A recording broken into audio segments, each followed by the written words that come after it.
মানে আগে এটা বুঝলেন বলছে যে 10 কিলোওয়াট। আচ্ছা বলেন এই যে মানে 10 কিলোওয়াট যেটা দিচ্ছে এটা কি আউটপুট না ইনপুট? আউটপুট। যা দেওয়া থাকবে সব মনে করবেন রেটিং অথবা আউটপুট। কথা বুঝতে পারছেন? যে কোনো জিনিসের ক্ষেত্রে যেটা দেওয়া থাকে মানে মানে গায়ে যেটা লেখা থাকে এটা কিন্তু রেটিং বা আউটপুট থাকে। তাহলে 10 kilowatt 220 volt DC 6 volt shunt generator, ঠিক আছে, 1000 আরপিএম এর করে 1000 আরপিএম করে আর্মেচার হচ্ছে এতটুকু পরিবাহী লেবার্ডিং এর সংযুক্ত আছে। যদি ফুল লোড কপার লস, এই কথাটার দিকে খেয়াল রাখবেন। যখনই কপার লসের কথা থাকবে সেক্ষেত্রে ফুল লোড হইতে পারে, হাফ লোড হইতে পারে, বা আমার যে কোনো একটা পার্সেন্টেজ থাকতে পারে, ঠিক আছে। এত লোড কপার লস 0.64 কিলোওয়াট। আচ্ছা, এবং ব্রাশ ড্রপ হচ্ছে মোট ব্রাশ ড্রপ, ঠিক আছে, টোটাল। তাহলে দুইটাতেই 1 ভোল্ট।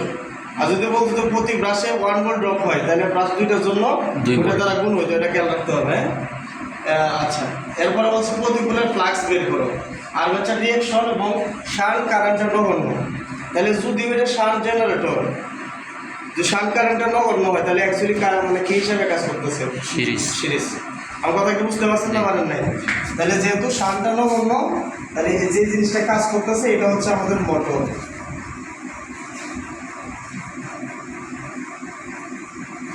এখানে কি মানে কোনো সিরিজ ফিল্ড আছে বা কোনো ফিল্ড আছে? ফিল্ড নাই। তাহলে এটা হচ্ছে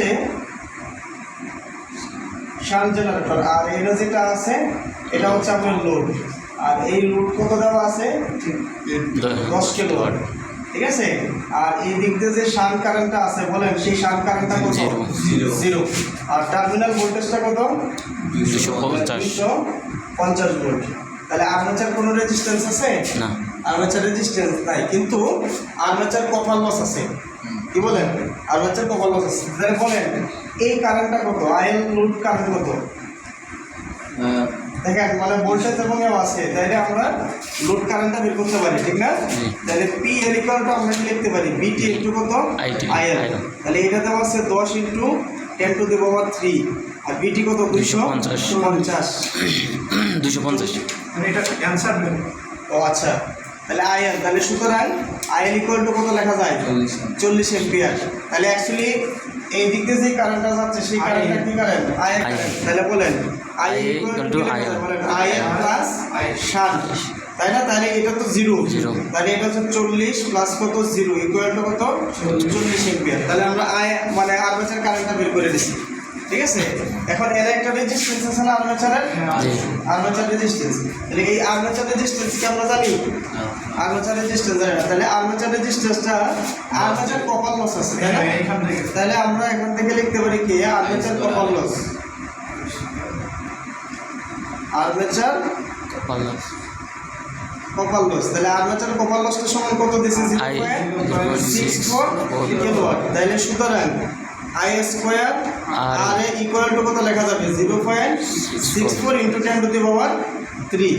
তাহলে দেখেন আর এ ইকুয়াল টু কত লেখা যাবে? 0.64 into 10 to the power 3। 10 to the power 3 মানে কেন ওটা উঠাই দিলাম। হ্যাঁ, আর আর্মেচার কারেন্টটা কত আছে? 40 স্কোয়ার। তাহলে কত আসে এটা দেখো? 0.4 ওহম। তাহলে আর্মেচার রেজিস্ট্যান্সটা আমরা বের করে নিয়ে আসলাম। ওকে, তাহলে আর্মেচার রেজিস্ট্যান্সটা যদি আমরা বের করি তাহলে এখন আমরা একটা জিনিস খেয়াল করেন, ইজি বের করতে পারবো। কারণ ইজি ইকুয়ালটা আমরা কি লিখতে পারতেছি? বিটি প্লাস আইএ। আর এর ব্রাশের দিকে বিশেষভাবে নজর রাখতে হবে। কি বলেন?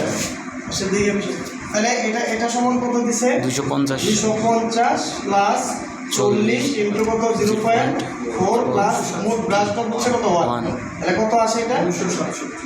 267 ভোল্ট। তাহলে আমাকে বের করতে বলছি কোনটা বলেন? ফ্লাক্স। যেহেতু ফ্লাক্স বের করতে বলছে বলেন ইজি ইজ ইকুয়াল টু আমরা কত জানি? EG is equal to I Z N E by 60 A. তাহলে একটা জিনিস খেয়াল করেন, এই ইজি দেওয়া আছে কত? 267 পাইছি ইকুয়াল ফ্লাক্স আমাদের বের করতে হবে। মোট পরিবাহী সংখ্যা কত আছে? 534টি। তাহলে 534। ওকে, মোট পরিবাহী পাই গেলেন। গুণন আছে কত বলেন?